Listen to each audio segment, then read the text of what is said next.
శ్రీమాత్రే నమ. జయ గురు దత్తాత్రేయ నమ. ఈ వీడియోలో మనం నవంబర్ 15 నుంచి 23వ తారీఖు మధ్యలో జరగబోయే వార ఫలాలు వృషభ రాశి వారికి ఏ విధంగా ఉండబోతున్నాయి అని పరిశీలించినప్పుడు మరి ఈ రాశి వారికి ఈ వారంలో ఒక చక్కని రాజయోగం అలాగే ధనయోగం కూడా ఏర్పడింది.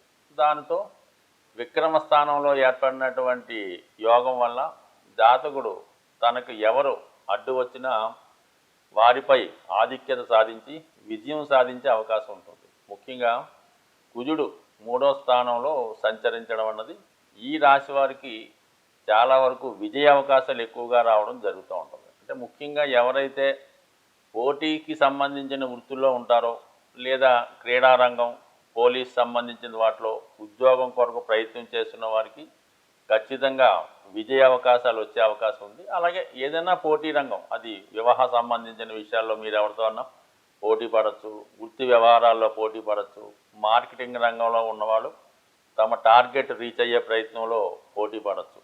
ఏదైనా కుజుడు 3వ స్థానంలో ఉండడం వల్ల వృషభ రాశి వారు చేపట్టినటువంటి ఎటువంటి కార్యక్రమం అయినా చాలా ఉత్సాహంతో ముందుకు వెళ్ళే అవకాశం ఉంటుంది. ముఖ్యంగా వివాహ సంబంధాల కొరకు ప్రయత్నం చేస్తున్న వారికి ఈ సమయంలో మీరు మరీ దూరంగా కాకుండా మీకు పరిచయం ఉన్నటువంటి సర్కిల్లో వివాహ ప్రయత్నాలు చేయడం వల్ల ఖచ్చితంగా అది ఫలించే అవకాశం ఎక్కువగా ఉన్నది. సో ఈ వారంలో ఏర్పడినటువంటి అంటే మనకి బుధాదిత్య యోగం, చతుర్థాధిపతిగా ఉన్నటువంటి రవి, పంచమాధిపతిగా ఉన్నటువంటి బుధుడు కలటం వల్ల కేంద్ర కోణాధిపతులు కలిసినప్పుడు ఒక లక్ష్మీ యోగం, అలాగే ఒక నిపుణ యోగం. మరి ఈ బుధాదిత్య యోగం వల్ల విద్యార్థులకి చాలా వరకు ఉన్నత విద్య అవకాశాలు వస్తాయి. అలాగే విద్యలో ఉన్నత విద్య కొరకు చేస్తున్నటువంటి ప్రయత్నాలు ఫలించే అవకాశం ఉంది. అలాగే వివాహ సంబంధించిన విషయాల్లో పరస్పర అంగీకారంతో, అది ప్రేమ వివాహం అనుకోవచ్చు, పెద్దల అంగీకారంతో పరిచయం ఉన్న వాళ్ళతో వివాహం అయినా మొత్తం మీద ఈ వివాహ విషయంలో ఈ వారం ఒక కొలిక్కి వచ్చే అవకాశం ఉంది. అంటే ఇక్కడ పంచమ స్థానాధిపతి సప్తమంలో ఉన్నప్పుడు మరి గురువు యొక్క దృష్టి పడడం వల్ల జాతకుడికి ఏంటంటే ప్రేమ వివాహం సక్సెస్ అవుతుంది. చతుర్థాధిపతి మీద రవి మీద పడుతున్నటువంటి గురు దృష్టి వల్ల జాతకుడు ఏదన్నా వాహనం కానీ స్థిరాస్తి కానీ గృహం కానీ కొనుక్కునే ప్రయత్నాలు ఫలిస్తాయి.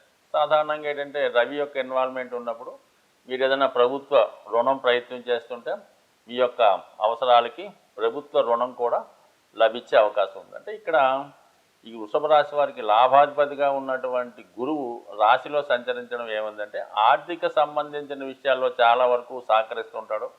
అలాగే చాలా కాలంగా మీరు నిగూఢంగా రహస్యంగా అంటే ఏదైనా సేవింగ్స్ రూపంలో దాచుకున్నటువంటి ధనం కానీ, లేదంటే మీ యొక్క పెద్దలు ఎవరన్నా వాళ్ళు మరణాంతరం మీకు ఒక వీలునామా ద్వారా, లేదంటే వాళ్ళకి ఎవరు వారసులు లేకపోవడం వల్ల మీకు ఏదైనా స్థిరాస్తి రాయడం వల్ల, లేదంటే మీ అత్తవారింటి ధనం ఏదో ఒకటి మీకు ఈ గురు రూపంలో మరి అష్టమ లాభాధిపతిగా రాశి అందు సంచరించడం జరుగుతుంది. కాబట్టి అనూహ్యంగా మీకు మీ యొక్క స్థిరాస్తి కొనుగోలుకి, వివాహ ప్రయత్నాలకి, వివాహానికి సహకారం ఖచ్చితంగా ఈ సమయంలో లభించే అవకాశం ఉంది. సరే, ఏదైనా మీరు వృషభ రాశిలో ఉంటే మీరు చేస్తున్నటువంటి ప్రయత్నం చేతిలో ధనం లేదు, ఇది ఏ విధంగా జరుగుతుంది అన్న బెంగపడక్కలేదు.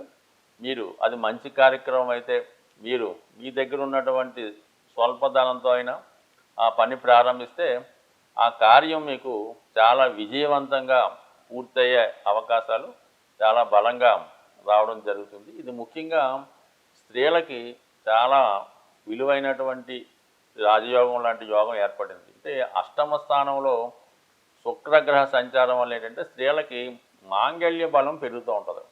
అంటే వివాహం కాని స్త్రీలు ఎవరైనా ఈ రాశిలో ఉంటే మరి ఈ సందర్భంలో వారు వివాహం కొరకు ప్రయత్నం చేస్తుంటే 100% అటు మీకు నచ్చిన వారైనా రావచ్చు, పెద్దలు కూర్చున్న వారైనా అవచ్చు, అటు ఆ వివాహం ఎటువంటి ఆటంకం లేకుండా ఆర్థిక సమస్యలు లేకుండా పూర్తయ్యే అవకాశం ఉంటుంది. కాబట్టి అటు స్థిరాస్తి కొనుక్కునే విషయంలో కానీ, వివాహ విషయంలో కానీ, విద్యార్థులు విద్య సంబంధించిన విషయంలో కానీ అన్నీ కూడా చాలా అనుకూలంగా ఉన్నాయి.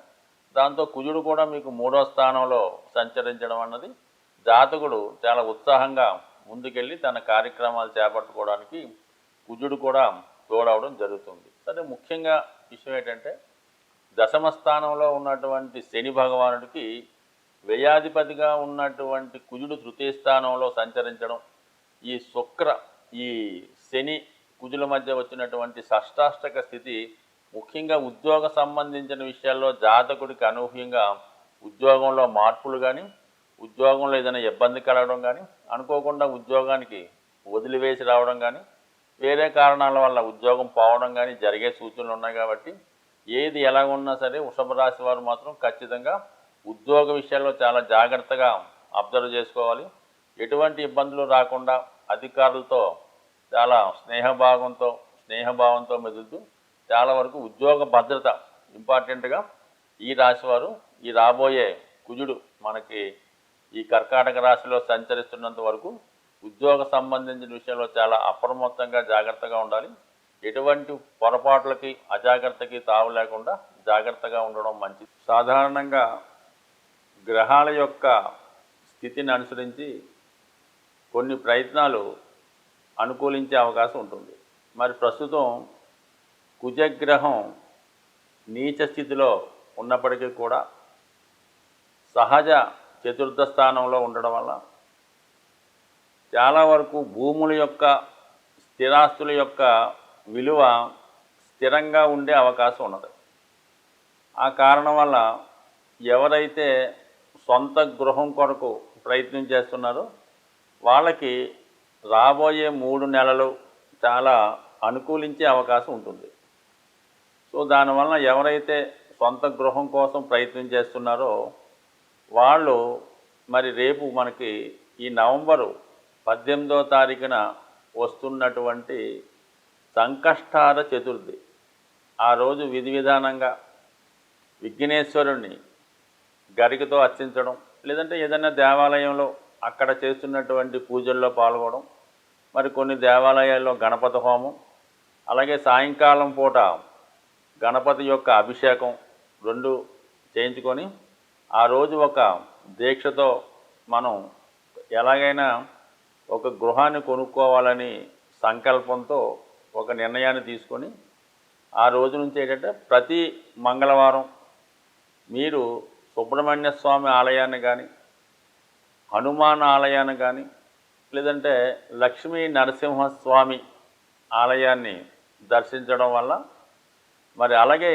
కొంతమందికి ఏంటంటే భూములు చికాకులుగా ఉంటాయి. కొంతమంది ఆస్తి పంపకాలు అయినప్పుడు కూడా చేతికి రాకపోవడం, పెద్దవారు ఆస్తి పంపకుండా వాళ్ళ దగ్గరే ఉంచుకోవడం, మీ యొక్క స్థిరాస్తి ఇతరుల చేతిలో ఉండిపోయి మన చేతికి రాకపోవడం, అటువంటి వాళ్ళు భూసూక్తం అనే పారాయణ చేయించుకోవడం అనేది ఉంటుంది. అంటే మనకి మీరు యూట్యూబ్లో సెర్చ్ చేసినప్పుడు ఈ భూసూక్తం అంటే వస్తుంది. అది తరచూ వినడం వల్ల కానీ, కొంతమంది గృహంలో ఏదైనా పండితులతో పారాయణ చేయించుకోవడం వల్ల భూములపై ఉన్నటువంటి సమస్యలు తొలగిపోయే అవకాశం ఉంది. అలాగే ముఖ్యంగా ఎక్కువగా స్త్రీలకు ఏంటంటే మరి అద్దెల్లో ఉండి ఇబ్బంది పడటం కన్నా ఏదైనా చిన్నదైనా సొంత ఇల్లు కావాలని కోరుకున్న వాళ్ళకి వాళ్ళు ప్రతిరోజు కూడా ఈ కార్తీక మాసం ఎలాగా ప్రతి వాళ్ళు కూడా సాయంకాలం పూట ఇంట్లో దీపారాధన చేస్తుంటారు. కాబట్టి మరొక ప్రశాంతమైనటువంటి సాయంకాలం చక్కగా మొదలు పెట్టాలి. ఏంటంటే మణిదీప వర్ణన అనే ఇది కల్పం ఒకటి ఉంటుంది. అది ఒక పూజా విధానం. అంటే మణిదీప వర్ణన అనే అంటే మన లలితా సహస్రనామంలాగా అది కూడా అమ్మవారి యొక్క గృహాన్ని వర్ణించే విధంగా ఉంటుంది. అది మీకు యూట్యూబ్లో దొరుకుతుంది, పుస్తకాల రూపంలో ఉంటుంది. దాన్ని ప్రతిరోజు విధి విధానంగా పారాయణ చేయటం వల్ల అంటే కేవలం స్త్రీలే కాదు మగవాళ్ళు కూడా ఈ మణిదీప వర్ణన పారాయణ చేయడం వల్ల అతి తొందరలో సొంత గృహం అన్నది ప్రతి ఒక్కరికి ఏర్పడే అవకాశం ఉంది. అలాగే నవగ్రహాలను పూజించేటప్పుడు కుజుడిని కూడా పూజించడం, కుజునికి సంబంధించినటువంటి స్తోత్రాన్ని పారాయణ చేయడం. అయితే ఎక్కువగా నవగ్రహాలని మనం పూజించేటప్పుడు అందరినీ కూడా సమానంగా అందరినీ ప్రార్థించాలి. అన్ని గ్రహాలకు సంబంధించినటువంటి స్తోత్రాలను కూడా పారాయణ చేయాలి. అంటే కొంతమంది పర్టికులర్గా శని భగవాన్ని, పర్టికులర్గా రవిని పూజ చేస్తారు. ఆ విధంగా కాకుండా 9 మందిని సమానంగా పూజిస్తూ మీరు ఎవరి కొరకైతే ఆరాధిస్తున్నారో వారిని ప్రత్యేకంగా ఒక 18 సార్లు 40 సార్లు ప్రార్థించి మళ్ళా ఆ 9 గ్రహాలని మళ్ళా పూజించడం వల్ల ఆ గ్రహాల యొక్క అనుమతితో పర్టికులర్గా మీకు కుజగ్రహ అనుగ్రహం లభించే అవకాశం ఉంది కాబట్టి ఇది ఏదైనా ఒక పూజ అన్నది విధి విధానంగా పద్ధతిగా చేయడం వల్ల అది నమ్మకంతో చేయడం వల్ల ఖచ్చితంగా మీ యొక్క సంకల్పం నెరవేరే అవకాశం ఉంటుంది. స్వస్తి.